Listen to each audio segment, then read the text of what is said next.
Hello, friends. This episode was recorded in December 2022, which might explain as much as 25% of instances of detailed but extremely dated references.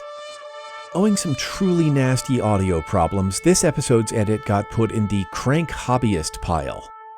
Additionally, you may wish to follow this up with episode 131, Live, Donut, Repeat, which was recorded a year after this and refers back to it. In the meantime, we hope this one was worth the wait.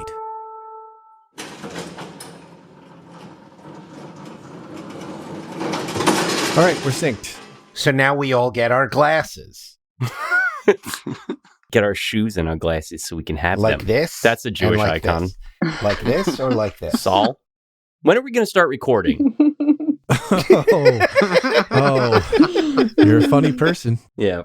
I am convinced that Jeb went right into the countdown after doing like the 1, 2, 3 because he knew I would say something exactly like that. Just for the record, when you hit a line in this podcast that you're very, very proud of, I want you to imagine that this might wind up playing behind it. You know, as much as I'd love to take this whole guilt trip with me to New York, I'm pretty sure it's not going to fit in the overhead bin. Wow.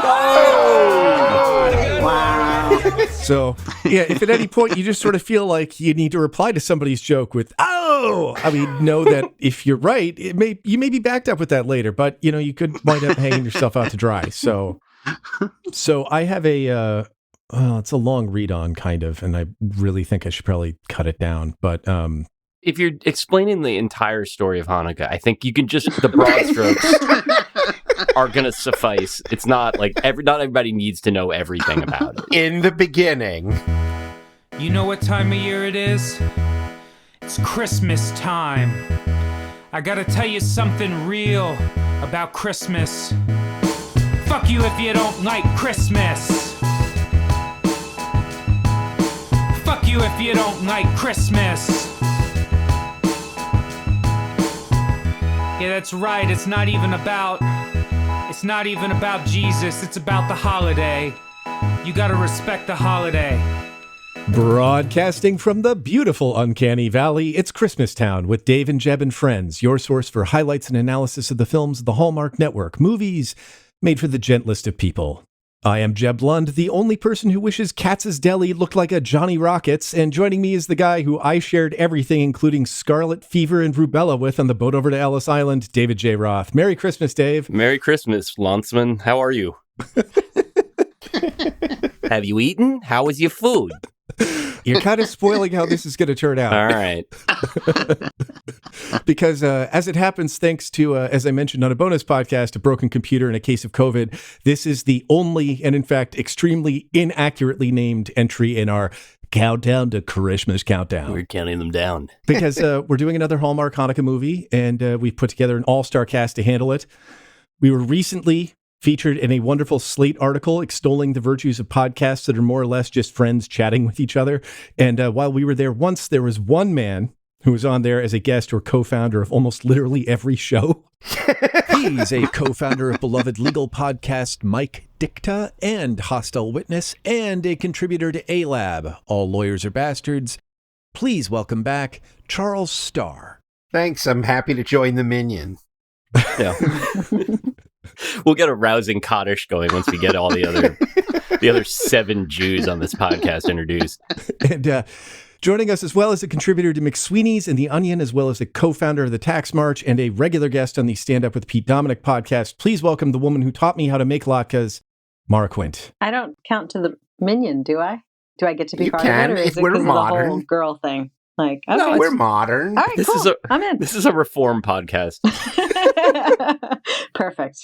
And last but not least, he is a former on-air contributor to Fox News and CNN and the host of the Daily Beast New Abnormal podcast, where he has welcomed Dave, Mara, and me. Please welcome back the author of The Christmas Blimp, Andy Levy. Hi, I'm here a little bit under protest because nobody agreed to my idea of recording this entire podcast in Yiddish. Well, I'm here under protest because I just found out that there's a podcast that I wasn't on. But Kana horror will make it through. Okay, so I was sort of bullied about this in the chat before before this started, but I was told that I had to make latkes, and it was my understanding that everybody here would have by now. And I just want to double check on that. Oh, we already. My family finished ours already. We're done. I made 13 pounds of potatoes into latkes tonight. Good God. Like an hour ago. Yeah. Jesus. Did you open your own Lower East Side deli? I basically did. That's exactly. I was like, I watched this movie and I felt inspired, is the point. And I thought I could do this shit. And I did. Hope you don't feel inspired to visit the Lower East Side of Manhattan because, we're going to get to it. It is not an accurate representation of how large and clean the sidewalks of the Lower East Side are. I did not make latkes, but I did eat Chinese food. Oh, I had egg rolls too. Nice. I'm sorry, I'm not trying to top you, but like it did happen. I am trying to top you. What am I talking about? I won everything, right? Can we end this? Yep. I win. I made latkes yesterday, and I had a hot pastrami sandwich for lunch, and then I had Chinese food today for dinner. Well. All right, Goy, that's enough. Yeah. Yeah. He's trying to win. He's trying to win the Triple Crown. Take your foreskin and go. Blood thinks he's on the team. My what? Embarrassing. I mean, not all people have to be chosen. It's You're okay. the podcast goy. That's it. So you get to turn everything off at the end. Yeah. Exactly. My job is to sit here and to listen and to learn. That's the least Jewish thing you could do. Yeah, I was going to say, today, our Right, culture that's big is old- your costume. I hope that you 0 for 2. 0 for 2. Okay, as we very irresponsibly did not say yet, I think, I don't know, maybe some responsibility snuck in. We watched Hanukkah on Rye from this year, 2022, which is, I think, their third experience in the Hanukkah universe. Charles and Dave were here for the last one, where the plot was more or less, who is the secret Jew amongst us? God, he's weird. This is an evolution, though. There is a huge evolution. The first one was, let's flip the Jew. Pretty clearly. It is also like they had just in the first one, the idea beyond the fact of sussing out the Jew, the famous gag that all Jewish people love to enjoy historically. They went from like Jewish people are like basically in that movie he's Jeff Bridges in Starman, like he's just a man from another planet wandering handsomely through a Gentile world that he didn't make. And in this one, every Jew is operating at about an 11.5. I've never met a Jew as Jewy as the Jews in this movie, I will say. Somewhere in there, either Hallmark probably maybe employed some Jewish consultants on this one. Or some Nazis. Right. Yeah, I was gonna say. I was starting to feel like it was like one of those late 16th century ethnographies that would be written by like some Italian who'd never left the region that he was born in, but he'd read all 8 books on the New World. And he was like, listen, the red race believes that they are born from lightning. Right. It's just true. Okay, I actually wrote down a note saying, I feel like I'm watching the film they'll show projected in the shtetl after the Jews are extinct. Like, oh, here's what they were. Like, here you go. That is exactly what it is. A frolicsome race of people who delighted in heavy food and talking over each other. Exactly. Completely untrue, by the way, as I think this podcast has already shown. There was like a brainstorming session where they got a bunch of people in a room and they're like, okay, signifiers, go. And they made sure to get every single one of them into this movie. I wrote down, we got our first Bubbes at 38 seconds in. Yeah, I think it's the second word. Yeah. My first note was before 38 seconds because the first time they go into the deli, they do a close up on the Fox's You Bet chocolate syrup. And I'm like, that is a classic Jew reference. Yep. Which, again, I'm touched by it because, I mean, again, as Jeb and I mean, all of you are returning guests, so you know a little bit about how this works.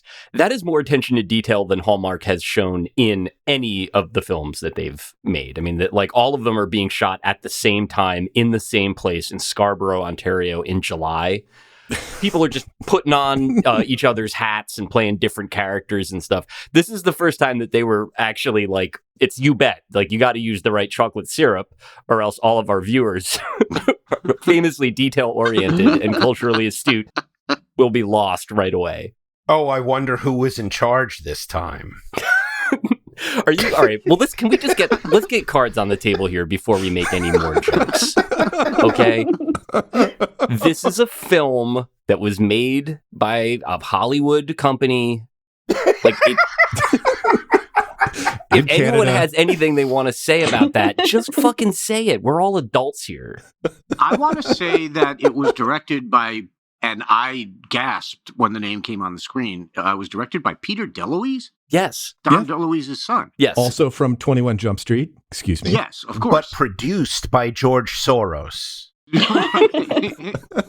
I honestly was not expecting to see that name as the director of the Jewish Cruise, and it really shook me. So he's directed a lot of Hallmark movies that we've seen. Usually it's this sort of kind of brisk, workmanlike, faintly silly, but just very Hallmarky effort. What's funny about it to me is that they tried real hard. They found Fox's You Bet chocolate syrup. They did all the stuff that you're supposed to do. And yet at the last minute, they were like, well, where are we going to find a fucking Jewish director in this town? I'll settle for an Italian because we start shooting in 20 minutes. Very close. Almost the same thing. He'll understand how to present the cured meat, right? I mean, that's right, exactly. He'll understand the fascination with food. He won't undershoot the food. There's an understanding in Hollywood that Jews and Italians, they can cross over just fine. We've there's like a pact in place. Yes, no problem. I agree. Right. I feel like I saw that recently mentioned on a television program. It's me. I'm on all television. It's okay. But it was the sort of thing where, like, when they said it, I was like, that's a funny joke, I guess. But also, like, I think that's true and I agree with whatever Tina Fey just said. Well, now I'm Al offended, Pacino but played okay. a Nazi hunter. Yeah. It's the James Caan rule. That he can be any ethnicity as long as they're from the greater tri-state area. It has back hair, or there are a lot of rules. We're all saying the same things. It's a nose rule, is what it is. Let's be honest. So this movie, in a way that the first one was not, seems to have been made to pander to Jews, which I appreciated personally, and also which I think is sort of a remarkable break with the way that Hallmark has always done this stuff. So I don't want to like hold this up as an important text or like a, milestone moment for this channel and their stupid films that I have to watch for the podcast I do with my friend. Well, you get cranky when it's late. Well, no, but well, it's a nice podcast. We enjoy doing it, but look, Jeb, to us, it's already Wednesday. Yep. The first night of Hanukkah is all that matters to you, isn't it? After that, you're just back to your old cynical self. If only I could be visited by some ghosts. David, like, I wondered in watching this. 24 ghosts. That's so many ghosts. Please, no more ghosts. Is this what Christians feel all the time? Like, watching this, it did feel so pandered to, and it was like uncomfortable to me, but I'm not used to being pandered to. So, like, if you love Christmas and you watch Hallmark films, are you just like, God damn it? Like, do you kind of hate them all the time a little bit? Or is this a new feeling? Is this just because it's new? That's what I was wondering. Oh, for me? Well, I'm just asking generally. I think that I was actually kind of touched by it. You're nicer than me. I get it. Okay. Yeah. That's I mean, fine. well, these movies have completely smoothed out every fold in my brain, I think, at this point. Like, it's my standards are completely gone. I was trying to write for the Defector end of year things about the best movies that I'd seen this year, and like fully 2/3 of the films that I've seen this year, feature films, have been Hallmark movies. Now wait, I actually want to redirect Maura's question to Jeb, because I think it was kind of more of a Jeb question. Yeah. I was like, going to interrupt waspily, but then I thought, well, I'm here to listen and to learn. Yeah, no, don't do either of those. We've already stressed this. Come on. So I did a running count of the number of times they hit Hanukkah in the full Llewellyn St. Clair from The Simpsons. Like, the play Hats Off to Hanukkah, was enjoyed by all. It's like the soft palate is like flapping out the rear of the car, kind of like. Anyway, I started thinking like, okay, is this like just watching a really bizarre ethnography from somebody who doesn't know and respect you, but like picked the 25 signifiers that they could use and get away with? And then I thought, well, like, because I don't really have a lot invested in Christmas, like spiritually, and I don't share like the Hallmark cultural vision of it, despite a certain like, I like waspy shit. So it's like such a cartoon to me that it doesn't register anymore. But if I were watching a Hallmark movie like about Christmas and expecting to get like some reflection of my culture back, I would feel like I was at like Epcot, America. Yeah. Right. Yeah. That's actually what I thought the question was. Does the typical Hallmark movie feel to you, Jeb, like some kind of uncanny valley version of Christian culture? That's right. Because that's what this was. Yeah. Yeah. And I think the pandering just doesn't register as highly to me or to you because, we've all spent our lives watching culture that is pandering to me. So it's just like, oh, that again, know? Even though like a lot of the vision of this is what America is and this is how Christmas resonates with people just seems like bizarro. Like, an alien anthropologist was like, let's reconstruct it for them. There's the Golden Arch. No, it's tricky because when you're not used to seeing that pandered back to you, it's like, are they making fun of us? Like it feels a little bit like mockery because you're not steeped in it. You haven't spent a tremendous amount of time being like, right, these are all these things magnified and then projected back. So now when that happens, it's weird. That's what I wanted to ask all of you is like, was it so defamiliarized to be pandered to in that way that like it couldn't help but be like, well, this is ridiculing and othering? I didn't think it was ridiculing. I will say that, I'll say eventually the movie kind of won me over. I'll just embarrass myself and say that. But first big chunk of it, I was like borderline offended. And I have a fairly high tolerance for stuff like that, but they spent, I don't know if it was the first half hour of the movie, maybe it was a little more, but it really was, like as Charles said, it was every possible signifier, just one after another, to the point where I was like, okay, this is making me feel really, really uncomfortable.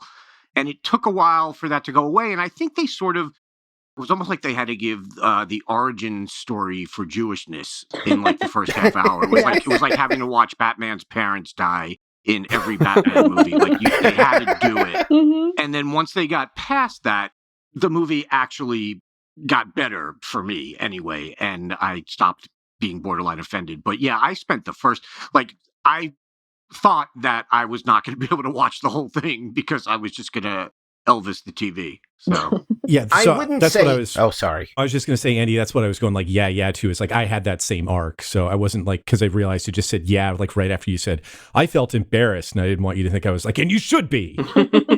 Sorry, Charles. Please take it away. My real feeling about it, I never was offended because it felt too familiar, right? To the extent that it felt a little mocking, it felt self-mocking, right? The direction was over the top, but I felt like it was someone who like knew Jews well enough to kind of needle. But at the same time, the direction was an Italian, yes, an Italian who works in Hollywood. Right. They get the J pass. But specifically what I felt as I was watching the opening scenes where everyone is being extra Jewy was I finally not only understand but empathize with what Harry Kondabolu went through with Apu. Like they're being so Jewy at me that I'm like, this does feel a little too much. Yeah. I mean, his famous line was, he's not doing an impression of an Indian. He's doing an impression of a white man making fun of my father. Mm-hmm. Right. That's what the direction sort of said to me. But the signifier seemed right. It seemed like they did research, and the research wasn't like uncovered by the Reconciliation Committee. Right. Yeah. I just want to clarify something real quick, and then I'll shut the hell up. I at no point did I feel like they were intentionally trying to be offensive or anything like that. I just want to clear that up. Like I don't fault them for any of this. Like it's just how it made me feel, almost like they were trying so hard that it was like, okay, you need to back off. Like yes, that's definitely Jewish. True. Mm-hmm. It was never like, oh my God, there's a bunch of anti-Semites making this movie, or it was never anything like that. So I just want to clarify that. No, that's very, very fair. So I grew up in a place where there were no Jews, and I was the only Jew. And I did not come to sort of communal Judaism until later in life. And so for me, there was a lot of oh, this is what people would be making fun of me for as a kid that I'd be pushing back on. And there was a moment early on where they say Hanukkah, and she says Hanukkah with such a just such a hard put some horseradish on it. I got angry, and I instantly was like, "Who is this?" And then I looked it up, and her name was Yael, and I was like, "Oh, God damn it! God damn it! Oh, she's half Israeli. Never mind. Yeah. I'll put it aside. Okay." I just want to read out loud one of my bold-faced notes, which was, "The schmaltz is appropriately thick." Very well done. So I think what we're all sort of saying, and I think this is in some ways, again, this comes back to me sort of feeling grateful for it, that as somebody, who watches so many of these, seeing things that are familiar to you presented at Hallmark scale and in the Hallmark way, you're supposed to dissociate. It's not if this happens to you, if you watch a movie where everybody is acting this way, and it's just every conversation is eventually going to be about eating a sweet treat together with your family, it's supposed to be strange. So the element of it that was seeing every other Hallmark movie plays to me this cheerful burlesque on Gentile culture to a certain extent. That it's just a bunch of people with thousands of perfectly white, perfectly aligned teeth that generally work in soap operas, going sledding together and laughing for no reason. Now, I know that's not real. I have friends, not to brag, who are not Jewish. Whoa. And yeah, right. Well, they live in Canada. You probably wouldn't know them. But they went to the other yeshiva. Right. But in this case, it was striking a blow for representation. I felt a little bit seen that Hallmark was as oafish with things that I'm familiar with as they are with things that are generally considered the norm. Yeah, they fully Hallmarked. I think the biggest thing for me was the generational disconnect, in that every character in that movie who acted quote unquote Jewish sort of did so in the way that my grandparents did, and to a much lesser extent maybe the way my mom sometimes does. But it was sort of unrecognizable to me for my generation, and then because I'm 30 seconds away from being an old Jewish man, for the people in the movie who were playing characters younger than me, I didn't really recognize that. But that could be a function of the way I live my life more than anything. But that was sort of when I was feeling the discomfort and the sort of half offended, that was it for me. It was we're not really like that anymore culturally. If it were set in the 40s or the 50s would have felt better to me. But I don't know. I think that's what Dave and I are saying, that when you watch the Hallmark Christmas movies, it feels tonally early color photos of my grandparents and parents in Connecticut having a white Christmas. It's that happened once 70 years ago. Right. I will say that I assume that my non-Jewish friends who are not from New York see me as exactly like those people. Well, but you are. You are, Charles. That's the difference. I'm not going to hear that from you, Andy. You actually sound Jewier than me on this. You have refused to add new things and to bring new things, Charles. And as Ben Franklin would say, that makes you dead. Or something like that. The important thing to me is that you both keep saying each other's names, or else I would not be able to tell you apart. So that's what I thought. Wow. We're going to take a break and think about that.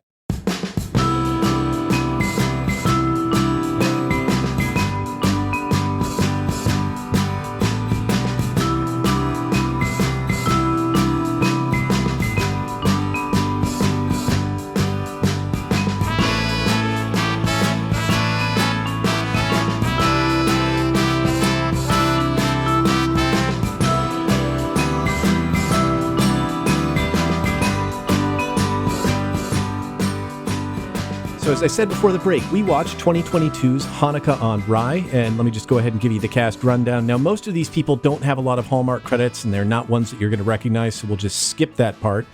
But for now, you need to know. Our lead, Molly, single girl and Gilbert's Deli heir, is played by Yael Grubglas. Jeremy Jordan plays Jacob, the single boy and Zimmer's Deli heir, who is our male lead. Mrs. Mizansky, a matchmaker, is played by Angela Narth. Thomas, a doorman with a certain purred Hapley aspect, is played by Tim Lazane. Linda Darlow plays Ruth, Molly's grandma. Paula Shaw plays Esther, Jacob's grandma. Sam Rosenthal is Ed Levy, Molly's dad and the chef at Gilbert's Deli. And Lisa Loeb, yes, that one, is Natalie, a customer who wins a Hanukkah song contest. So those are the people. I don't know who needs to do the expositional challenge. So what I thought would make it much more interesting is if we make it take 5 minutes max, and Dave and I are going to sit back and let you three argue over it. No. I was going to say the most appropriate thing is everyone does it at the same time over each other. Oh, God. Okay, why don't we just say it's You've Got Mail, but they're delis. Yes, I wrote that too. But there's a special extra sort of crossing Delancey aspect to the setting. And then there is the presence of Mrs. Mizansky. So the You've Got Mail part has a literal Jewish matchmaking aspect to it. Yeah. Otherwise, I think we're pretty much set. Like, that's more. What if You've Got Mail had Lisa Loeb? I think is really the point. Because she was fundamental. Allie Gertz was great as her, I thought. I think it would have been very funny if they had Lisa Loeb come in second in the Hanukkah song contest. She came in like second or third in the credits, which I was really impressed by. She was right up there. It was a little bit of a banger. Yeah. You guys are that being was really heat. nice. And it's also a joke in the movie that is correct that there are not really great Hanukkah songs. You know, that we get all of these Christmas songs and all of these different Christmas movies. And in this case, and I'd say that Yael Grobglass, an actress that I've enjoyed very much in the past, we were a Jane the Virgin household, and she was great in that. It's one of, like, to me, the really good TV performances. She does a ton of crazy shit in it and is very, very funny. In this case, has to sing the dreidel song and look delighted while she's doing it as just like a 31-year-old woman, which to me is one of the all-time acting tests. And she does it. Yes. Yeah, no, the exchange you're thinking of is the one where... You did not tell me there was going to be a menorah lighting. Oh. There's a menorah lighting. Thank you. We'll stick around if you want. We're handing out cookies and singing Hanukkah songs. Oh, both of them. All two. Somebody really should write another song. Oh, I tried. Nothing rhymes with latke. Which is actually the moment where I thought, okay, these guys are just self-aware enough that it isn't like a weird alien ethnography of New York Jewish culture. That was kind of like the wink. They know what they're doing. I think that's right. That hit me exactly the same way. I had a Hanukkah party tonight for primarily like non-Jewish people because that's where I live. And a little kid came up to me and was just like, so are you mad that there's not more Hanukkah songs? And I had watched this last night and I was like, God damn it. Did you write that movie, kid? Like, are you in on this? But yeah, I am. But like, shut up. Look, narrative device, you'll get on the podcast. I'm going to probably feel like an idiot for asking this question, but what is the second Hanukkah song? Adam Sandler? Yeah, I mean, I think it is. Other than the dreidel song, I couldn't really think of anything except the Adam Sandler one. Light the menorah, oh, there you go. Yep. All right. I guess. Okay. Yeah. There's I don't two. really think of that as a song. Oh, it's a song. Reason, but I just sang it. No, I accept it. It just never crossed my mind. Yeah. Okay, well, I appreciate what we're doing here right now. For the people listening who aren't going to watch this movie, they do need something like a skeleton of a plot to explain what we're going to refer to. It was a good 3 minutes. They were a tight 3 minutes, but Jacob grows up on the West Coast. He's the Zimmer's Deli heir. He and his family are going to open a deli on the Lower East Side because it was the dream of his great-grandmother who came over on a boat. Meanwhile, just up the block is Gilbert's Deli, and that's Molly's family. They're always sort of giving her grief for not dating. Her grandmother signs her up for a matchmaking service at the same time that Jacob's grandmother signs him up for one while he is in New York. And it is the famous Mrs. Mizansky who pairs them together, and they've already met cute in the same apartment building. And just as they are antagonizing each other in real life, they are falling in love and understanding each other via the matchmaking letters.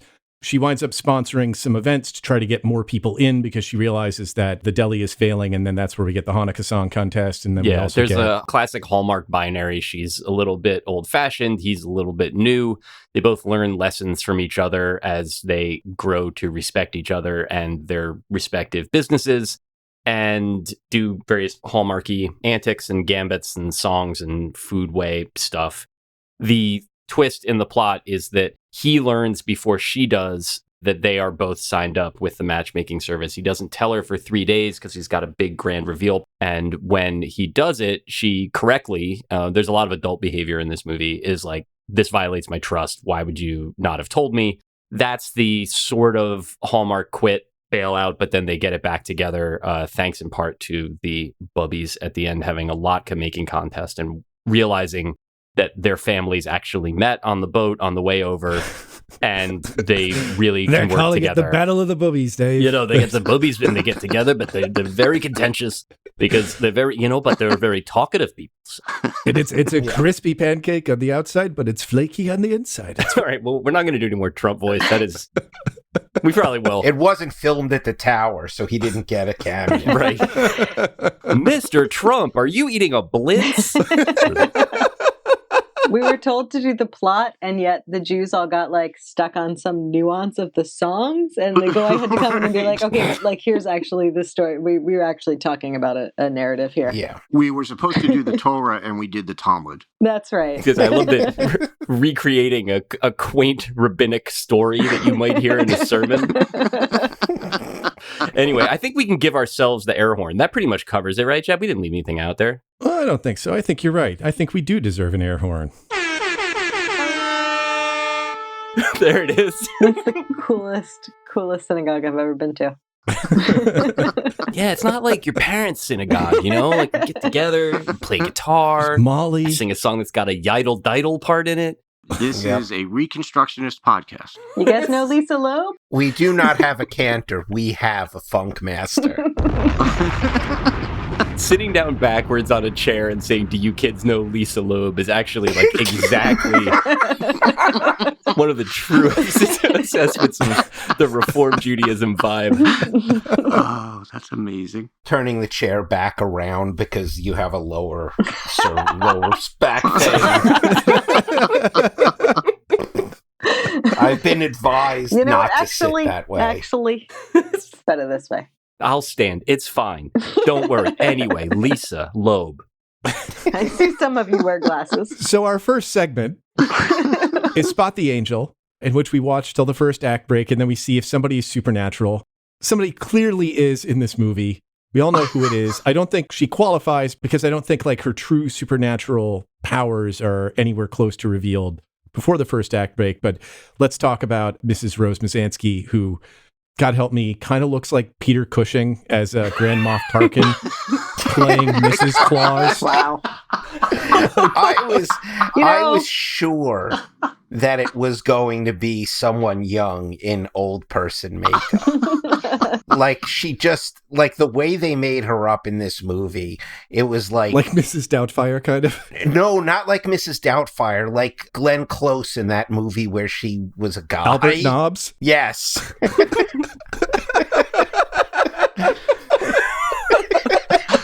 She looked like someone where they would age her for those scenes, and but it would be a young actress so that she could then play herself in the flashbacks. Right. Let's just pretend that Robert De Niro looked in real life the way he does in The Irishman. And then this is the actual Robert De Niro. Well, then she never spoke until the last words of the movie are spoken by her. Yes. But up until then, she just has that like Cheshire smile, turned up to 11.5. And you're like, well, it could be anything. It could be three kids in an old lady suit. Yeah. But it is definitely, like, even by Hallmark standards, in terms of, I don't think the phrase lampshading the angel has been used on the podcast before, but there's definitely...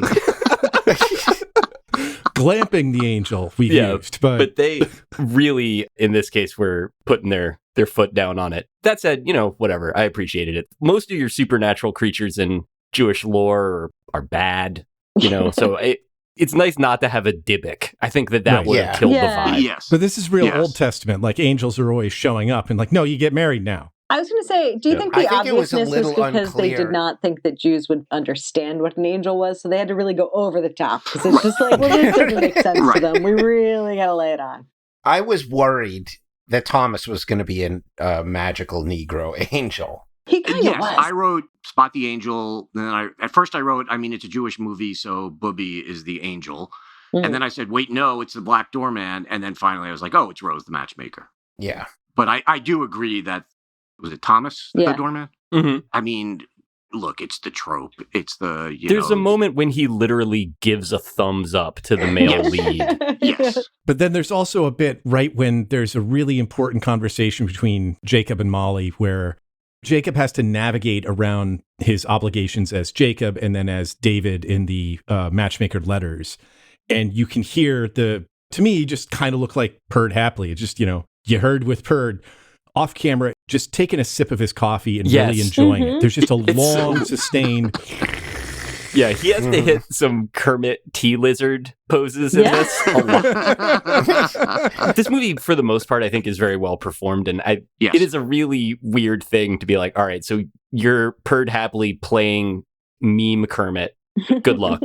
like we started rolling 30 seconds ago, by the way. And I think he more or less carries it off, but it's a very strange confluence of tropes. Yeah. I will say, just because I don't know if we even explained this in our summary, the rules of the matchmaking game was that they could only write to each other by snail mail through delivery.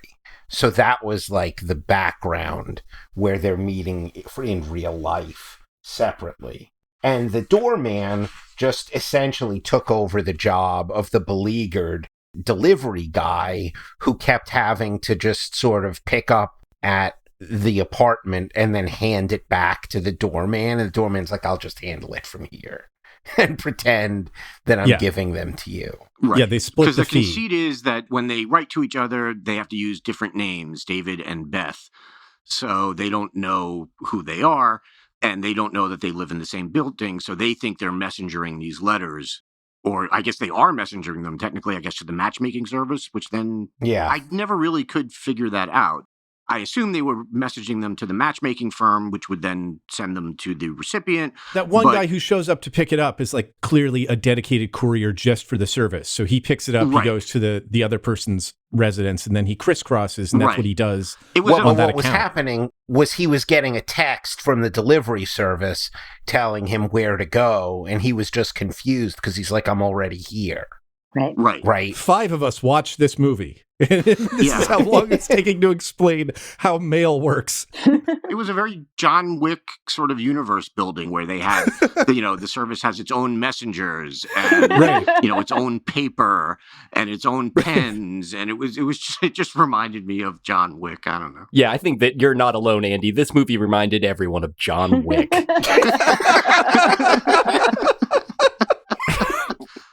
I'm also probably the only one who thought, Jacob Marley. Oh, yeah, did I just blow your minds? Honestly, Hanukkah was dead to begin with. I just saw that the aliases were Beth and David, and it just reminded me of the Penn Badgley tweet where they were named just by looking at a temple.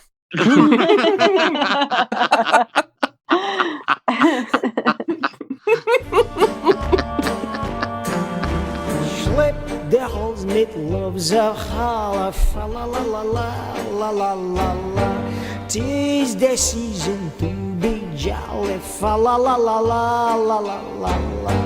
Donne-vi now a gay apéro, fa la la la la la la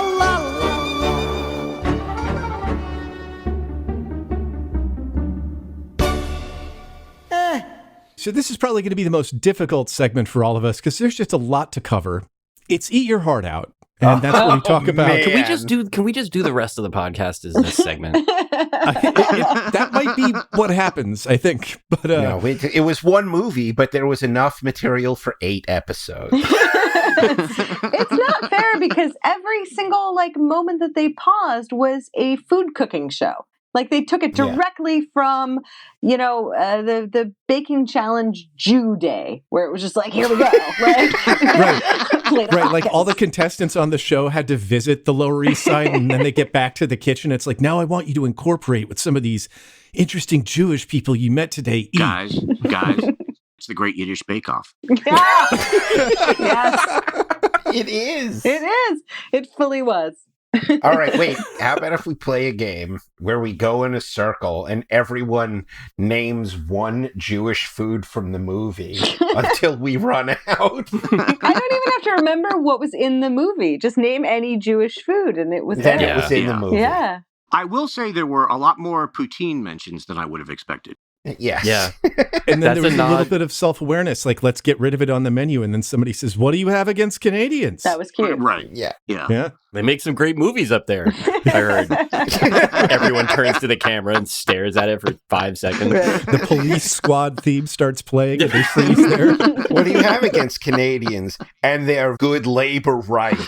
They're exceedingly generous to a fault tax credits for film production and television. Well, look, we talked about it earlier, so I just want to ask, there's a lot of emphasis in this on latkes, and there's a presumption that everybody's that excited to get them, including the reward, the prize that Lisa Loeb gets for having the best Hanukkah song, which is like, here are 2 chafing dish sized to go to 3 catering trays. Yeah, right. 3. Of food that you will get to reheat. Also, like, at home. Talk about a food that does not improve with time. No. Right. No. And she says, I'll share it with the kids. Like, how many kids? Do you own an orphanage? This is like 100 latkes. She's giving it to Annie and all the other kids. Right. Am I allowed to make the joke, is she Orthodox? Maybe we take that out. Why? No, that's fine. I was thinking of like a little sort of Dickensian orphanage, but it's like, please, miss, may I have some? Just really I will say that latkes are much more durable than I think people give them credit for. You just don't nuke them, toast them. Right. No. They come right that's back. right. It took me a while to understand. You said durable and not adorable. And I was like, yeah, latkes are kind of adorable. Like, I was like, oh, go with it. I will be the bad Jew and say that I'm not a huge fan of latkes. What? So I like them, but they don't make me feel great. They're Look, heavy. Jeb, he goes or I It's go. fried potato. So, like, that's not going to make anyone feel great. I know. I don't know why I don't like them, because there's very little you could do with a potato that I wouldn't enjoy. And I mean that. What about kill the president? You don't have to make jokes. You just assume I'm saying yes to whatever you're saying. But for whatever reason, I don't know. They're just, but I love hash browns. So I don't know. I mean, I think you just need to adjust your mindset. That you hate yourself as a Jew, I think is what it is. That's just a lot of self-hatred. Wow. Jeb, I got to take a walk around the block. So the latkes, they lean on very heavily. The other one that they return to, and this is something that I think we talked about this, Charles, on the other we did, one, is the fucking sufganiyot, which is something that they just made up in the last 5 years as a big Hanukkah thing. It's Israeli. Jelly donut? It's an import from Israel. So that was never a part of my I had never heard of it before this movie. Really? Oh, really? Yep. That is a function of, because I didn't hear of it until I had kids. Right. A kid. It is the Israelization of American Hebrew schooling is why sufganiyot became so important in the modern Hanukkah celebration. I feel really shaken right now. I'm like sitting here going, what are you guys talking about? Because again, I grew up with no other Jews, but I grew up with donuts. But I didn't know it was called, I didn't know sufganiyot, and I did not know the jelly donut. I want to be clear. I grew up with jelly donuts. I didn't grow up with jelly donuts as part of Hanukkah. No, I grew up with donuts as part of Hanukkah, is the point. As a child, I grew up with donuts as part of Hanukkah. Oh, really? Yeah. Wow. And then it was not until I met Israelis that I got the sufganiyot, and it was jelly donut. But donuts were still, because it was fried in oil. So, or that was what I was told. Oh, interesting. So that was always, but maybe that is just my growing up as a Jew around no other Jews, and it was just a stretching kind of I don't know, kid. This is close enough. Here you go. Maybe it was that. Does everyone eat pizza on Hanukkah? They're like, you bet. Right. Everybody has bacon, right? Bacon for breakfast. Yeah. Yeah. I want to just add. I also do not like jelly donuts. I don't either. They're awful. Don't love them. Can I do a little bit of just quick airing of grievances on this particular topic? Seems fair. Oh, please. Be very fast. Can you just you can play Hava Nagila behind everything I'm about to say. It's extremely that is New how York they and set embarrassing. the mood in the movie, too. Right. Yeah, the whole matchmaking scene was this is the most authentic thing that's happening in the whole movie. And you could tell from the soundtrack. So I instruct listeners, this is not a suggestion, you have to do it. Imagine me being raised up and down on a chair as if I were at my own wedding. And people are dancing the horror around me as I tell you that the bakery that we go to every Saturday, it's a Jewish bakery called Or Washers on the Upper East Side of Manhattan. It's great. They have donuts that they fill to order. They're amazingly good, and you can get a jelly donut there, but they are also attuned to the seasons. And so you can get their good jelly donuts, which are baked like normal donuts, but they're heavy, but they're a good secular Jewish style jelly donut. But then during Hanukkah, you can also get the sufganiyot, which are just a shitty, heavy, oil-laden version of that. Right. And seeing them on, when we're placing our order, there's a part of me that this is the real, as Andy was saying, we're all 30 seconds away from becoming the worst version of our own grandparents about stuff like this. There's a part of me that wants to be you've already got donuts. They're perfectly Jewish. You don't need them. Don't let these guys tell you that your donuts aren't good enough or Jewish enough. But I don't do it. I just make a little face and then we get our regular order. I am now thinking about getting them filled with house-made ranch. I was a little shocked to see ranch with French fries as some sort of Jewish thing. What was that? Horrifying. I assumed it was a New York I think the guy thing, who invented ranch was a California Italian guy. So, that counts, I guess.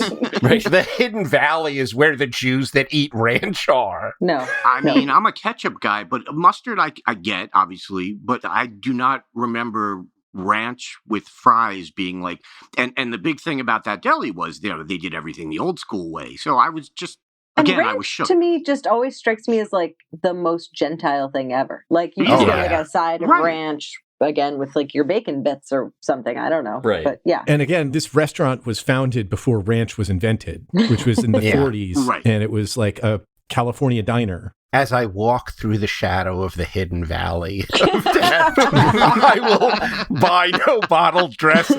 Well, I will use no fresh ingredients. That was the thing that was interesting to me was they were well, listen, if you don't make it on your own, it doesn't count. But what do you make it with? Because the way it was invented was with onion powder, not minced onion. Mm-hmm. And that's where a lot of people fuck it up. It's it's not supposed to be that good. Don't do it. I have a question about a Jewishness of a certain food item, which is really early in the movie. It's about 1 minute and 20 seconds in when you hear egg cream. Yes, when you hear the nicer Bubbe say, exactly. And better Molly learn it now because you never know when I'll be drinking that giant egg cream in the sky. Oh, Rue. Mom, please. You're immortal. We all know this. I'd be exhausted.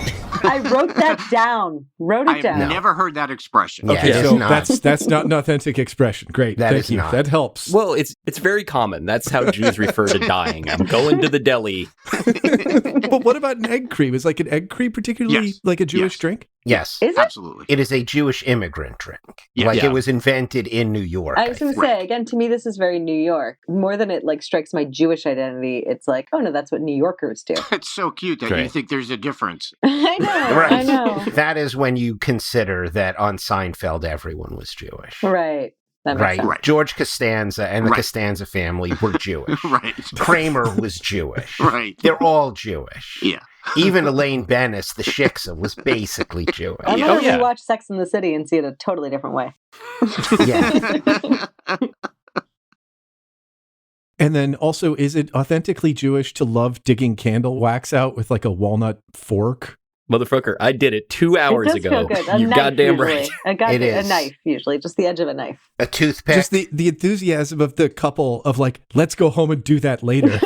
Oh yeah, it feels good. No, it's cathartic. It to be able just to basically get asking what that's a euphemism for. Nothing. No, it just outright is. Yeah, satisfying. It's a euphemism for chewing ice. And they said satisfying too, which was actually kind of annoying because I'm like, it is satisfying. You're right. Yeah, there's an ASMR type quality to it. Yeah. If anybody wants, I've got a menorah here ready to go. So just offering. It's full of candle wax. I'm going to clean the wax out of the menorah now. Dave, I got to ask you, how did you feel about the slices of corned beef and pastrami that we get after we find out about Mr. Levy brining it for like 5 weeks, which is risky? He says, ooh, that is some fine looking corned beef. How long do you brine that for? Like 2-3 weeks? Try 5. Really? That long? Next, we boil it, steam it, then we hand carve it. That's why ours is the best. Try 5. Which is... Try Mr. Wallace. Like a week longer than Katz's. And it's really, I don't know, it's pretty questionable whether you need that. But like when he finally plates it, that did not look like corned beef and pastrami to me. I was distressed by it. How did you feel seeing that?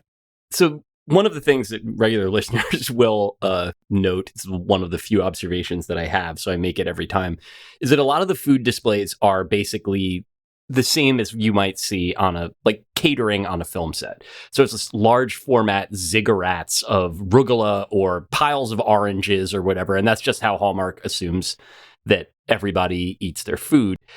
This is kind of the opposite. There's a moment where Molly and Jacob are bonding over like what he calls a great spread, which is a phrase that I associate with my dad so strongly that I was instantly transported. And in both of those cases, these should be things like Jewish food, at least Ashkenazi Jewish food, is designed to be served at catering volumes. You know, like it's either like a big sandwich or just a big like chafing dishes. Like you could be able to eat out of that. Like that's normal to do that. And yet when there's the bagel tray with the lox on it, the lox looks fucked up. It looks like a fruit roll up.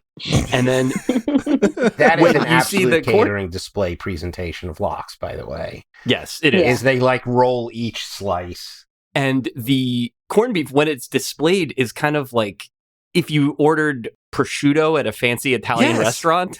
Right. It looked like you asked the Zabar's guy for a sample. But that's what it was. Yeah, I know.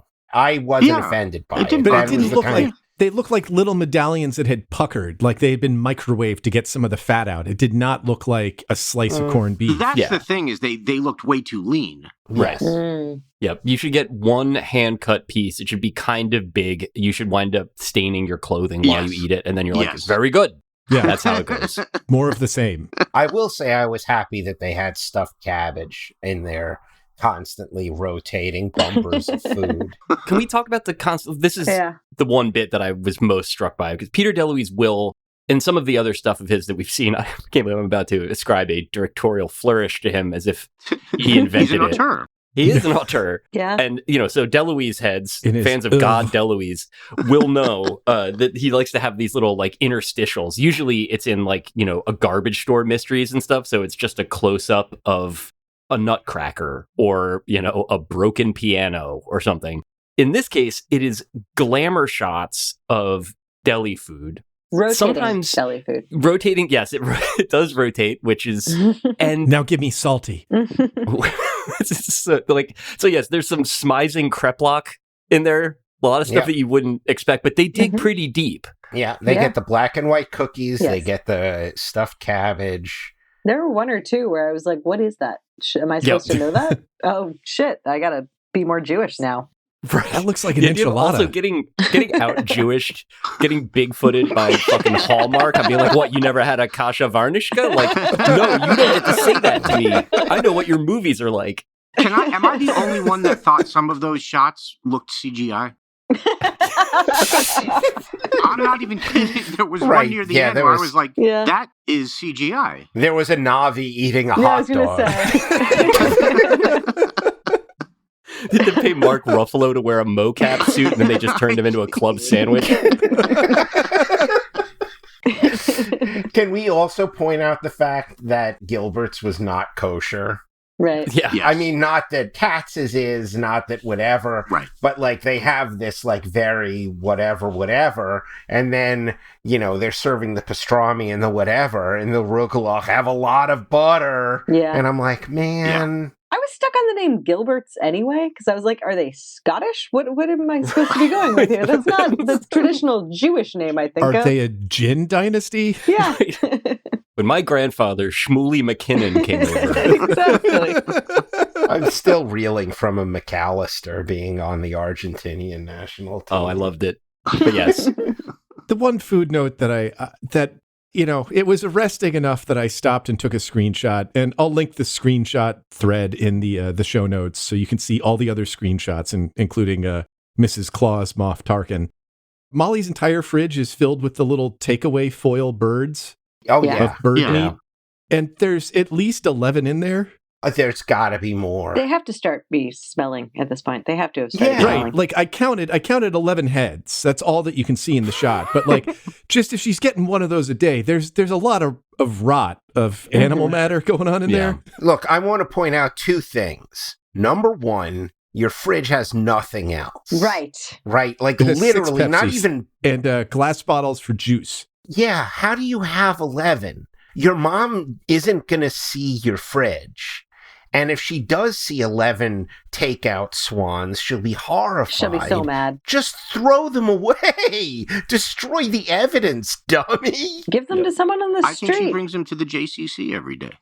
Certainly not every day. What does she bring them to? A monthly delivery of swans? There are like 11. Yeah, so the JCC... As anyone who lives in New York on the Lower East Side knows, the JCC is the hub of Jewish life. Yes. And on any given day, there could be 200-300 people coming through there. So, Isaac, swans are here. She's doing a mitzvah, and you're laughing. You're laughing. She's doing a mitzvah, and you're laughing. I just wanted to eat something. Just going out to the public park and just like, hey kid, here's your duck. Just like talking one right at him. Hope you like liver. He catches it with his glove and tears into it right by first base. I like the idea of you have to wait until there's enough of those little fragments to piece them together to make one entire kugel. Which can then be redeemed for a prize of some kind. It's like, I think it was like playing concentration. That's how I got that like I just turned in enough pieces of potato, and eventually they were like, all right, fine. You line them up on the table, you open up 2 of them, and then they're closed, and then you open up, and you have to match them. You have to match kugel with kugel, rugula with rugula, etc. This is the second time that Andy has accidentally backed into $1 million idea on this podcast. We should probably stay away from the word concentration, though, for the game. Oh my god! Wow.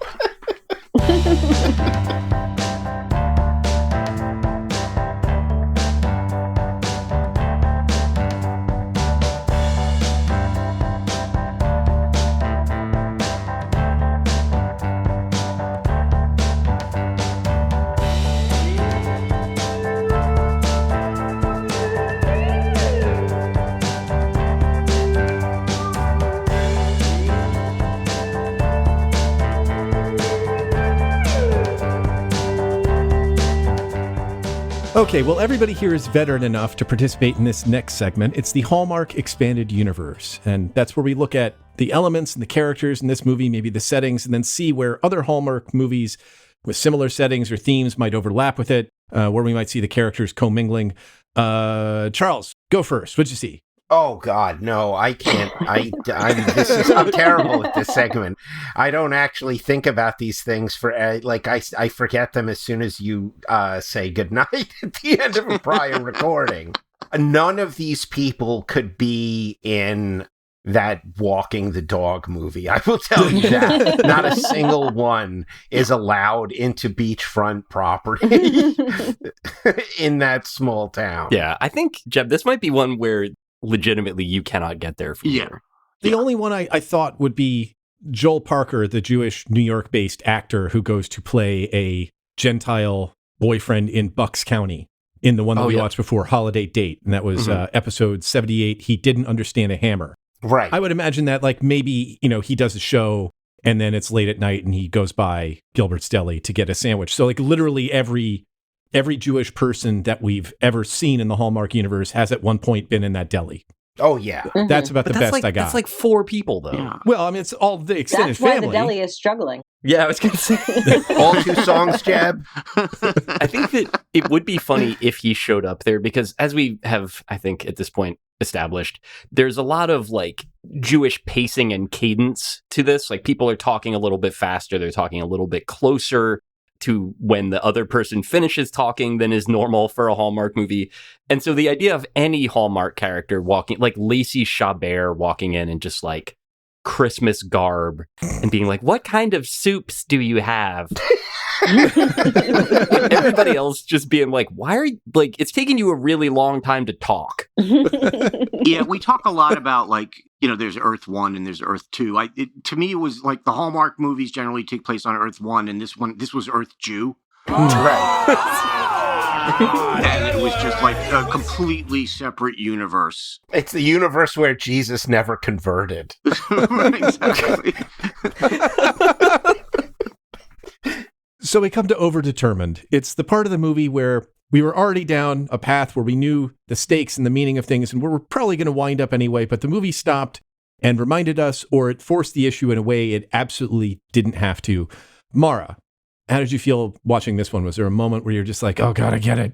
I don't know. I struggled with the whole movie, but I guess there's the moment where they're having a conversation trying to define their delis, right? Like how they see the world. And, you know, in the early 1900s, the Jewish immigrants would gather at the deli, like Gilbert's, where they would sing and laugh and eat with people who understood their language and their humor and their past.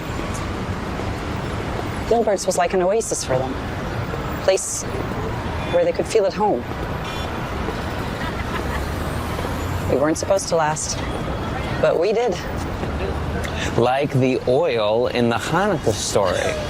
Yes, except instead of 8 nights, it's 100 years. Like, all I'm saying is, opening a Jewish deli here, you have to understand what that really means. I'm starting to. With your menu, they're more modern style. Why don't you go somewhere trendier? My family insists on opening here. And it's what my grandmother wants. Does she have a history here? I think they went straight through to California, but actually I'm not sure. They wanted a new life in a new country with new traditions because they were not afraid of change.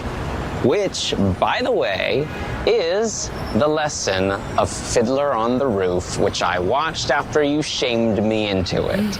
She's like, tradition. That's from Fiddler on the Roof. To which he's like, what? What are you talking about? What is this thing? That was it. That scene. I found it wholly unbelievable that he came from a family as Jewish as they were and had never seen Fiddler. I appreciated that they made the whole, like, she did the, are you even a Jew joke? Which, you know, fine, yeah. Whatever. Like, she called it out, but still, come on. Absolutely. But it was completely unbelievable, and it took me right out of the movie. I was like, oh, right, I'm in Canada. Okay. All right. That's fair. That was my candidate for Overdetermined as well, because like it takes place almost exactly at the halfway point as these generally do. And it has the change versus tradition theme. And it's rarely, if ever, necessary, but it's hard to think of a movie where it was less necessary than this, because everybody pretty much states their case and the stakes all the way through. There's not a lot of misunderstanding what's going on here. Yeah, I mean, the opening scene in the New York deli, Gilbert's, is them doing all these old recipes and passing them on. And the opening scene of Zimmer's in Los Angeles is them having the menu with poutine and fajitas, you know, in the kind of modern, sleek setting. And it was a repeated theme.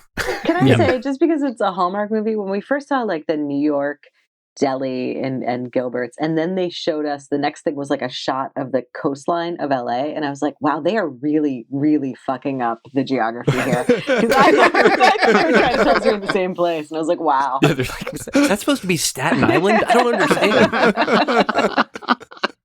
This is hilariously unfair to Los Angeles' Jewish culture and the delis that are there. Like, some of the best Jewish food I've had in my life is in Los Angeles. Yeah. And it's not the sort of thing where you go to, like, fucking Cantor's and they're just instantly being like, well, would you like to know more about our ham program? Like, it's a Jewish deli. They have Jewish food. It's really good. Yeah, I totally agree. As someone who lived in LA for quite some time, unlike pizza, there's some really good Jewish food out there. I think Mara's answer is the answer. I mean, oh, what? Yes. It's the water? Oh, the dough is so good because it's the water? Next segment. Yeah. We're not going to do this. A lot more Jews crying out there into the water. Yeah. Okay, so we've come to crossover, and that's where we look at what better or more entertaining mainstream options we could foresee for these characters or these plots or these concerns. You know, how would we fare with a bigger budget or a switch to a different format? Charles, you got this one? We'll make do with the budget we have. I don't know how you do this on a bigger budget except maybe travel to Anatevka. I mean, these characters, I think, exist in this very specific space. I don't know that you can move them. I think you could put Rose, the matchmaker, in the Marvel universe and be okay. Or the Zoltar machine. Oh, yeah.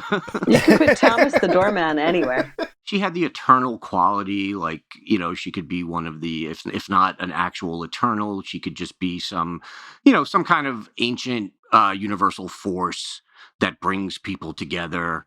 And I don't know, it starts breaking down and they have to save. I could see. Your Cupid is sick. She could come out of the lament configuration box. For a while, Andy's like describing this, and I'm like, if he's gonna say Candyman, isn't he? You just have to say matchmaker 3 times in the mirror. She appears. Yep. Exactly. Yeah. Suddenly there's a guy with pleats on his pants in your bathroom. Hey, where do I put my stuff? You say matchmaker 3 times in the window, she shows up behind you and criticizes your decision to get bangs. Wow, that hit a little too close to home. No, not yours. Theoretically. Uh-huh. The only other thing that I thought of while watching it, but this was strictly name-based, was, I don't know how many of you have seen Dr. Sleep, but the big bad in Dr. Sleep is named Rose the Hat. I wouldn't mind seeing them swap roles.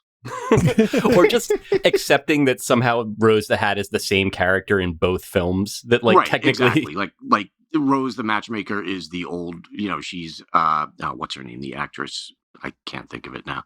Oh, I know who you're talking about. I don't know if this has any legs, but I just kind of wanted to see if, like, Gilbert's had to exist in a Harry Met Sally universe where there's, like, they always have to kind of keep up with the crowd and deal with, like, that one lady loudly coming at a table. And there's just, like, a real kitchen sink drama there with, like, well, when are you going to meet somebody who makes you do that? Like, Mom, stop saying that, you know, so. Rebecca Ferguson, yes, is Rose the Hat. God, the idea of taking a deli where everyone in your family is always there, and then Meg Ryan is simulating orgasm, and they're like, "That's what I want for you, sweetie." Excruciating. I hate that thought. We told you they were the best latkes in the world. Right? So we come to the Hallmark Voight-Kampff test, and this was inspired by listener Josh Burgle. Basically, were there any indications that there were full humans in this, or were they all Hallmark skin jobs? Or is there just one Hallmark skin job? But if the male lead in this movie were to encounter a tortoise that's been flipped over in the desert, what do you think he would do? If you feel like the answer is feed the tortoise a latke in this movie, then maybe you got yourself a replicant. Andy, do you want to take this one? Yeah, the only thing I thought of is I don't think the answer is that they would say feed the tortoise a latke. I think they would say, you know, what are you doing? You're going to burn in this sun. Yeah. I'm very disappointed to see you here again. Yeah, the Bubbes are replicants in this. Yes. Both of them. Mm-hmm. And yet, you know, not in an unaffectionate way. Like, they're not the most advanced of the, I'm assuming, is it Wayland Yutani? Are those the makers of our... Yes. I don't believe that their Jewish line sold very well. I don't think that it was not considered one of their more successful products. But for an early sort of prototype, if all you can do is talk about, like, the old times in the tenements and then also recipes, it's like a good start. I'm just glad they didn't continue iterating. I didn't think the other Bubbe, like Ruth, I didn't think she was that bad, but Esther, played by Paula Shaw. Mm-hmm. Is that L.A. Bubbe? Yeah. I mean, she spends half the movie just mean mugging. Yeah. It looks like Billy Drago playing a killer. I mean, it's the same kind of, like, just menacing mouth for the whole thing. And it's like, are we ever going to be on your side? And then sort of a minute from the ending, she turns on a dime and it's like, family. Yeah. I will say the most disturbing thing about her character is in like the, climactic scene at the end of the latke eating contest. The Battle of the Bubbes. The Battle of the Bubbes. They shot that whole reconciliation scene. She had like a little bit of potato on her lip.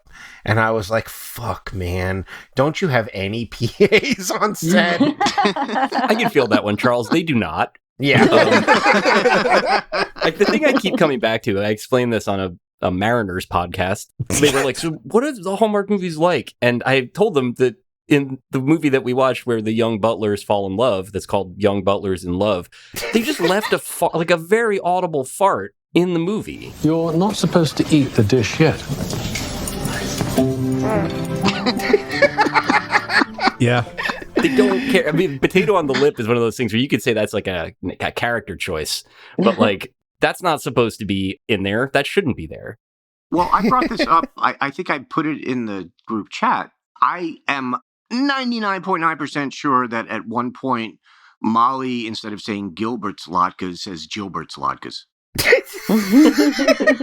It's a scene where Jacob first discovers that she is Gilbert's. People are waiting in line to get in, and she's handing out like little food stuff or whatever. And Jacob comes upon her and they're talking and she's like, yeah, Gilbert's latkes. And I was like, really? Is it pronounced Gilbert's? And then 2 seconds later, of course, she says, Hanukkah isn't Hanukkah without Gilbert's latkes. And I was like, and I rewound it like 3 times. So I could be wrong, but I'm almost positive she said Gilbert's. The deli owned by Rangers great Rod Gilbert. Yes, exactly. That one would have poutine.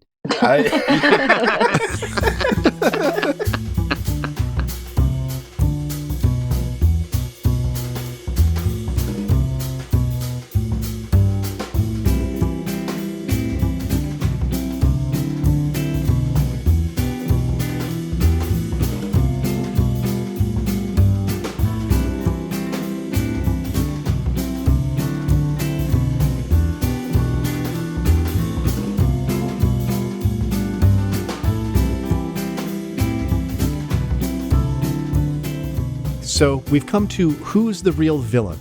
Despite the fact that Hallmark plots will have demanding bosses or bad developers, there's almost always a real bad guy in the story that maybe they didn't quite intend. A lot of them include female ambition, independence, initiative, what have you.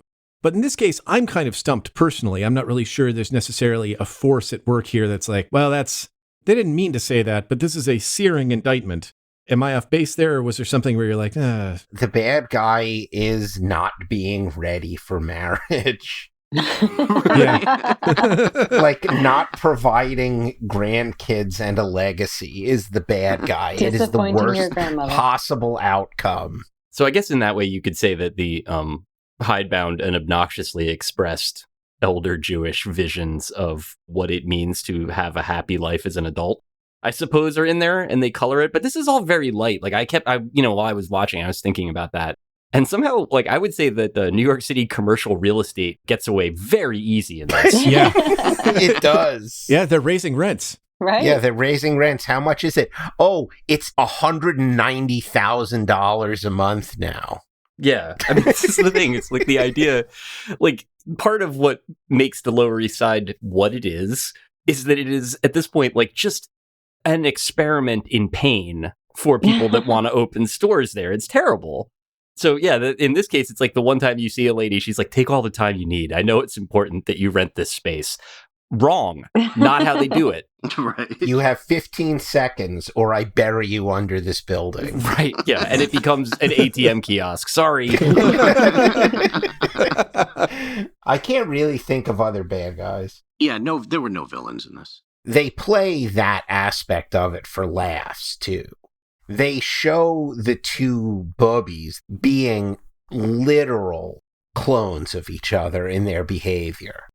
They both sign up for the matchmaking service. They both have the literal same conversation to the point where they're doing in this Meg Ryan bonanza, like the whole byplay where they can cut from one scene to the other. Like, they can go from one grandma to the other grandkid's response back to the different grandma because it's the exact same conversation, because they have the exact same worldview. Yeah. Was anyone else waiting to find out that they were related? Because of all that, the whole time I was just like, so they're cousins, right? Like, what are we? I was a little worried that it would be that they were going to go back to the old ways a bit much. Right. It's a good thing we didn't kiss. Right. Hey, we need you in the kitchen. Your cousin's on all fours and stuck in the dishwasher. Sorry. Wow. Too far. But I still was like, all right. Are the Skywalkers Jewish? Because that's what I feel like that's happening. Exactly. Yeah. Canonically, yes, the Skywalkers are Jewish. I mean, it seems like it. So this next segment was suggested by Linda Holmes of NPR. Its title sequel. How much did the film's title contribute to or detract from your expectations of this Hallmark movie? And what do you think the inevitable sequel would be titled? Charles? God, the sequel? God, come on, Charles. I got to think about these segments in advance. Yeah. It's Hanukkah Night 2. Yeah, I was going to say, I think everybody's overthinking it. It's just Hanukkah goes west. It's proven to work. A latke Hanukkah. Hanukkah Night, Deadly Night. I hate the title, by the way. I think it's a terrible title. Yeah. Like, Rye is a place, first of all, too. It could be Hanukkah in Rye. Oh, that would you didn't be even nice. Try with this one. Like, that would explain how wide and clean you know what? sidewalks are. That is the sequel. Hanukkah in Rye is when they move to the suburbs to raise their kids. Yeah, that's what it is, right? A Short Hills Hanukkah. Return to 5 towns. Okay, now it's time to rate the movie. As our longtime listeners know, we have a 5-star rating system. 5 stars is just a family movie that the studio could burn off in the winter in theaters. 4 stars, the juiciest taco, so named after the best food in Vancouver's wettest park. 3 stars, there are some solids. 2 stars, very soft cheese. 1 star, sugary and extremely wet. Mara, how did you feel about this movie? I think it was like a 3 for me. It might have been higher, but it may be just uncomfortable enough to keep it at the 3. Andy, are you in the same place? Well, yes, but I'm going to go 3.5 latkes and or stars of David, if you will, or tablespoons of oil. Yes, exactly. It won me over by the end. I think I said that earlier. It just, I'm not going to lie, I was quelling a little bit. Yeah, that's natural. I think so. I haven't done this podcast a ton of times, but I've watched enough of these movies. And as we all said, the acting was solid. It just kind of won me over as sort of uncomfortable as I felt at the beginning. Once it got past that, I thought, it was for this kind of movie. There have been times I've done this where I have said I am sorry I watched that movie. This was not one of those times. I'm not sorry I watched it. And I won't be sorry when I watch it again tomorrow. Put it on a poster. Charles, are you in the same boat with those guys? It is one of these movies that gets all of its kind of tension and momentum from one person being consistently dishonest. There are always reasons for it. And like the third time he's about to reveal the truth, only to have the truth revealed in a way that makes him look like an even bigger shitheel, started to get to me. But other than that, it mostly seemed like competently well done. The jokes that were on purpose worked. I will say they had a lot of fucking prayer in this movie. Yeah. So there's a ton of davening in it. Yeah. Every time they did the candles, they would do like both prayers beginning to end. I'm like, it's a bit much. But I did. One of the things in my notes was just tell the fucking truth just once. Because it was really, really starting to get to me that it was like that was really what was propelling the tension and the plot forward. And I hated it. But other than that, it was like a 3. I have in my notes, I have not me yelling, just fucking tell her. Right. So I agree with Charles. And yet I think I also... that's a type of Hallmark movie. It is not my favorite type of Hallmark movie. Like it is, because it is all basically driven by not just contrivance, but just kind of whack storytelling. Mm-hmm. But it's the 3.5 for me, I think, because of the fact that even when they chose to put it on the worst looking mannequin in the store, it's still an appealingly made garment, and it's, colorful and pleasant. And yeah, the other bit that I would add just is that in the same way that Robert Buckley came in and just automatically is worth like half a latke in ratings, that Grobglass is the same to me with that. Just like people that are actually funny and do not come from the world of having once been a child actor or being on soap operas all the time give these movies so much extra juice. And I hope that they continue to cast a little more interestingly for that reason. Yeah. Mm-hmm. You could tell that she and Jeremy Jordan had worked together before on Supergirl. Like they had that connection. They did, didn't they? A weird Hallmark movie where I actually recognized both leads. Oh my God. Welcome to my world. Speaking about casting more interestingly, I just want to say that there is like an Andy McDowell series or something that they were advertising. We will not. That is not going to get covered. That's not happening. We're not talking about Andy. I don't hear that. Do you understand me? Okay, I get it. So my rating was also going to be 3.5. And I think in line with what Mara and Andy said, where it started out being very, very low and kind of alarming and a little bit too much like somebody found a checklist of what the Jewish community is like and was following it with a strange focus. And then, as soon as it started to display some self-awareness of itself as a plot and how much they were kind of larding on the culture, and that let the winking come through. And I think, like you said, Dave, Grobglass is terrific. And then, wound up being a much funnier movie than I expect from Hallmark. I think the nature of like writing for Jewish characters where this stereotypical vision is, all right, this family will be busting on every member in it, and there'll be sort of grief and complaint, like gave it a vector for Hallmark to be funnier than it normally wants to be. Agreed. It won me over. Yeah. Can I just add one last thing to what you just said about the checklist where you're trying to do all the Jewish stuff? Yes. It would be a version of Pokemon, but you got to fetch them all. Oh, boy. Oh, thanks. Oh, boy. Play the laughing sound effect. Play the family going off.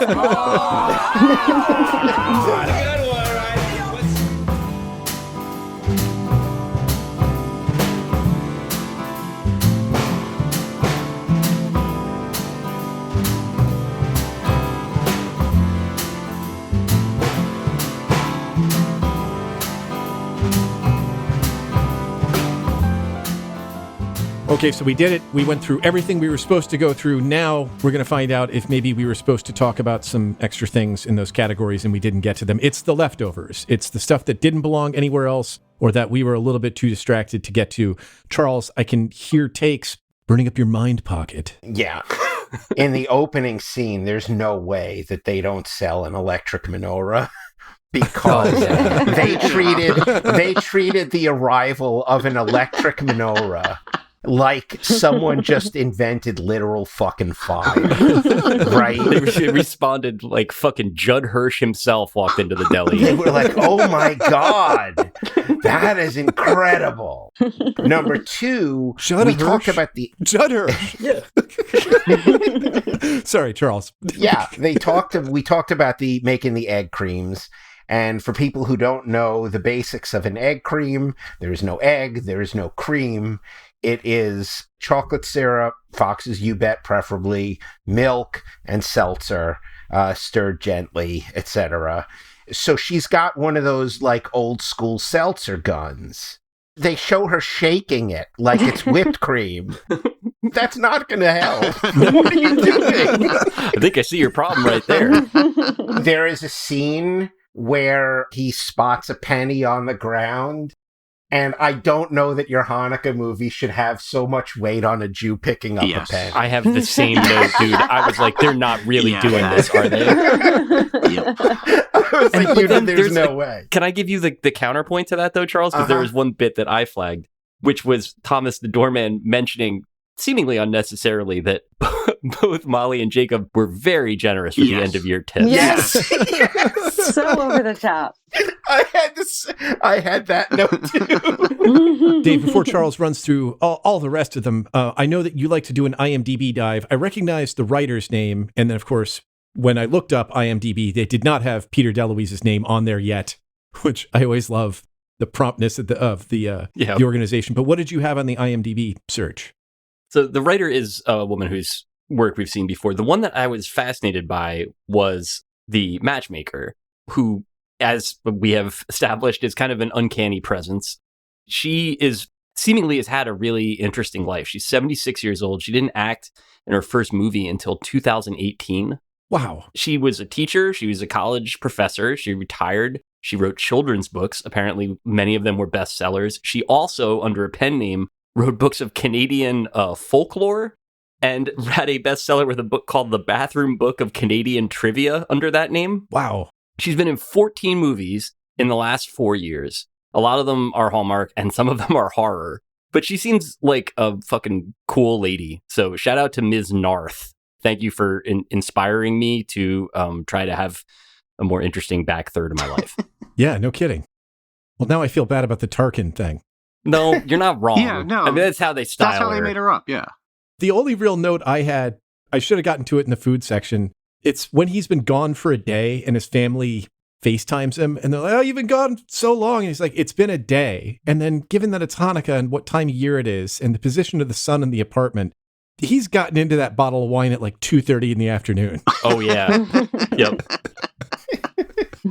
I did not catch that. It's a lunch wine. Yeah. I watched a very Jewish and not very good show with our friends at Extra Hot Great. Will Ferrell and Paul Rudd. I kind of forget what the title was. It was based on a podcast. Like a lot of based on podcast shows was kind of protracted and exhausting. Hey. But a point that David T. Cole, I think it was, well, not all podcasts, was that it was shot on a convincing street set, like an expensive street set of New York. But David Cole made the point where he was like, that is not New York light. Like, that's just not what it looks like. There's a lot of that in this. There's a lot of just like clean sunshine streaming through the windows, like just like you might find on Rivington Street. Like, no, wrong. Everything is brown. Sorry. So, the meet cute. Oh my God, we're back to Charles?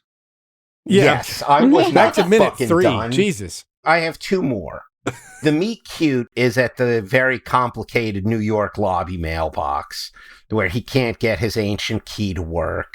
And she like shows him the trick to do it, which was like a lot like that old Nintendo shortcut that everyone who owned Nintendo knew. Down BA start. And, you know, she gives him her number and he thinks that she's being a little forward.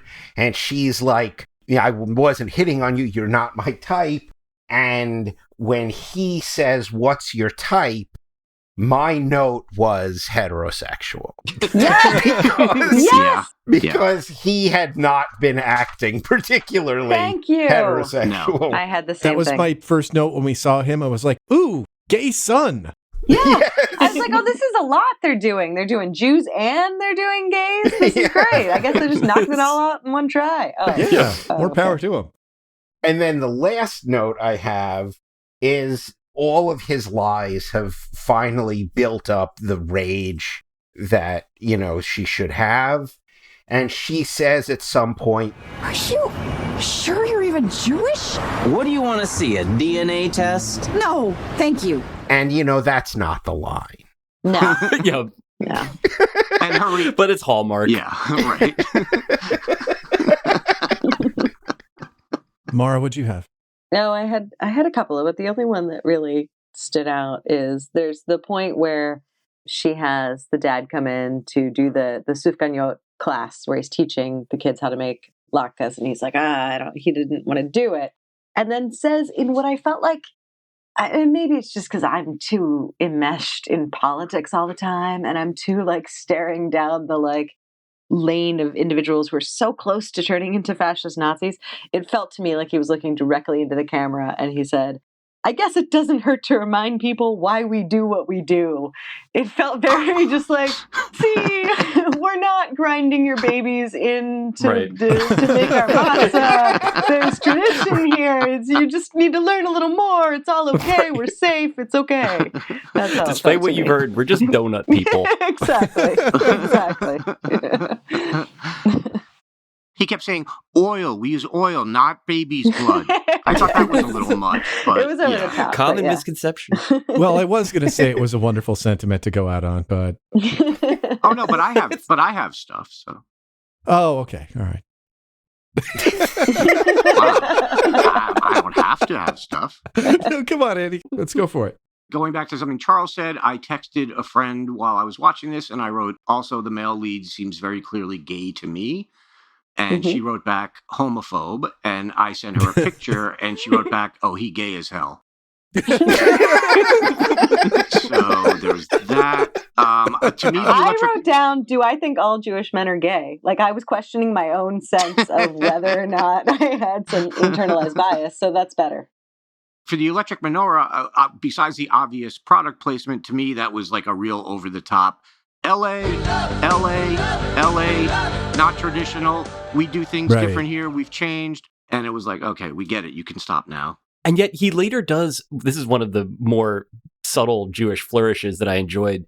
When he's lighting the actual candles at Gilbert's, he does the pro move of running the chamash or the kamash from the middle, the one that you use to light the other candles, over some flame to make it stick more when you put it back in the menorah. That's expert level. Yep. Yes, running the bottom of the candle. That was expert level. Yes. Yeah. Of course. So he's obviously not totally just eating fajitas out there. No. Well, the electric menorah was clearly, as I believe Charles said, it was a brand new thing for them. It felt like. Moving units. Yeah. They had just wired the deli for electricity.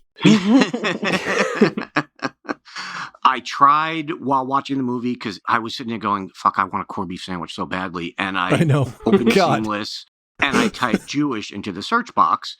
Because if you just type deli, that got Kyrie Irving in trouble. You can't do that. Well, man. you can't. But you can't type deli into a search box in New York City because you get 50,000 hits for mostly like bodega type places. So I typed Jewish, but I live in Harlem, and let me just say I did not have Jewish deli for dinner. In fact, there was an immediate knock on the door. Well, no, there wasn't, Charles. My God. The very last thing I wanted to say is I have never seen adult Jews care about Hanukkah as much as these people. Yeah. Yep. Unless you have kids or are a kid. I mean, the big joke among Jews is you don't even know when it is that year. Yeah, right. It's just not that big a holiday. And if I were not Jewish and I watched this movie, I would get the impression that Hanukkah was as big as Christmas, and it's just not. Right. But it's like it's only even a big deal to kids because of Christmas. Exactly. That's the whole point. I mean, we picked a holiday that falls near Christmas time so Jewish kids could get presents and not feel bad. And it was like, oh, well, we got Hanukkah. We got these Maccabees who turned out to be sort of racist and colonialist, but we won't tell them that. Right. And we'll make that the story, and that's the one we'll use. And what do we want affiliated with this? I don't know. Change, I guess. Whatever's in my pocket. I got some lint, and I got some change. I guess we'll go with change. Look, it's a Hanukkah movie. They had to make Hanukkah a big deal, but it was like it's just there. If they do another one next year, it should be a perfectly normal Hallmark rom-com. Everybody kind of is their bantery, and then at some point at the very end, they're like, holy shit, is it the fourth night of Hanukkah when they walk by the store? Well, the thing I was thinking was like, of other Jewish holidays, right? Like Hallmark could have a field day with like, oh, you've got to go to this festival and like, we can't eat anything at all. Hallmark presents Yom Kippur. Right. I need you to make some atonement for things you've done wrong. When you didn't take me to prom and then I left and I decided to become a photographer and I never came back home, that was because of you. Apologize. Purim for him. Yeah. I want a Purim movie. That's all I'm going to say. Yep. Yeah. All right. Well, thank you very much, everybody, for coming. Thank you for having a big family podcast for the holidays. It was lovely. It's so nice to get together. We should do this more often, but you don't call. He never calls. Just pick up the phone and call. So if people wanted to follow you in other things that you do, where should they follow you? Let's start with you, Maura. People can find me as MAURA QUINT pretty much everywhere except for Twitter, because I am not on Twitter and I am judging anyone who still is. Charles? you girls on all socials, Senator Lemon Gogurt on Blue Sky. I have a Saints podcast with El Ron Mexico called City Saint Country Saint. At the end of the football season, the off season, we'll add Patrick Cosmos and turn it into an as yet unnamed Dudes Talking podcast. Sorry about that world. And I will guest on any podcast you have while someday maybe getting back to doing A-Lab. Andy? Yeah, I have really nothing to promote at this time. I am definitely not recording this little section like 3 years after the original podcast was recorded. I'm definitely not saying that Jeb waited to put this podcast out until I had nothing to promote, and I am definitely not mad about it. Well, again, thank you very much. Merry Christmas, Happy Hanukkah, Kwezi Kwanzaa, Tip Top Tet, and a solemn and dignified Ramadan. Indeed. Good. Thanks, everybody. Good young. Thanks. Good young. Good yontif. Good yontif all. Amen. This episode of Jewish Batman's origin story was executive produced by Mac Mashburn, Big Joe D, and all our friends down at the Jasper Group LLC, and by you, the Patreon donor, in conjunction with Vigorous Marvin. Vigorous Marvin. We help your family orgasm in a deli. Special thanks today to Drew Fairweather, a.k.a. Crudbump, for our theme music, and to Chris Collingwood of Look Park and Fountains of Wayne for all the rest, except where specified in the show notes. Like, subscribe, rate, and review us. It helps people to find the show, and follow us on Blue Sky at itschristmastown.bsky.social. For around, I'm rounding up, 100 hours of bonus material, including Fever Dream, our public health breakdown, and a day's worth of Hallmark podcasts. Plunk down 10 cents per day at patreon.com/thisweekinatrocity. Last but not least, as many podcasts have doubtless already told you, word of mouth is still the best advertising, so please take this holiday season to make your problem with this show someone else's. In the meantime, thanks for listening, Merry Christmas, and talk to you soon. It's not Hallmark Hall of Fame. It's not Hall of Fame. It's not that high quality. There's a Hall of Very Good. If there's a Hallmark Hall of Very Good, sure. Fucking things. We are spending Hanukkah in Santa Monica by the sea, the sea, the sea, the sea, the sea, the sea. All right, I'm not going to kill this by, I have like one other note that might be funny, but I'll save it for later because I like the ending of that because it was problematic. You know, you're not supposed to say it. They get very mad when Andy makes that joke. But... The Battle of the Bubbes.